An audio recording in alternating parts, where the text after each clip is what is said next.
È una nuova app fatta dalla Regione insieme ad ARPAV che serve a rendere edotti i cittadini su eventuali fenomeni meteorologici particolarmente intensi come possono essere temporali.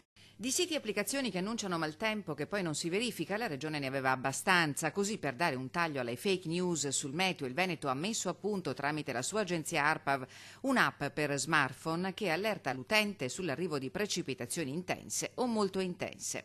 Quando un temporale di classe intenso o molto intenso, a seconda della classazione che uno ha scelto, entra nella circonferenza corrispondente al raggio che lui ha scelto, gli arriva automaticamente sul cellulare un push, un segnale, e questo gli consente di andare a vedere all'interno della app come si stanno muovendo i temporali.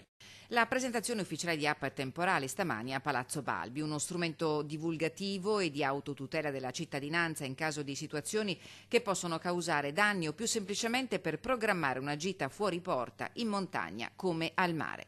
Cosa può fare l'utente? Può scegliere se essere avvisato per temporali intensi o molto intensi, due classi di intensità. Temporali intensi vuol dire una precipitazione di 20-25 mm all'ora, quindi già sostenuta. Un nuovo sistema per il monitoraggio e la segnalazione in tempo reale della presenza di temporali o in generale di precipitazioni intense, che nasce dalla possibilità data dai radar di fornire dati elaborabili in modo automatico e in tempi molto brevi. Nel panorama italiano allo stato attuale è disponibile solo un sistema simile sviluppato da ARPA Piemonte, mentre App Temporali porta a 8 le applicazioni sviluppate da ARPAV.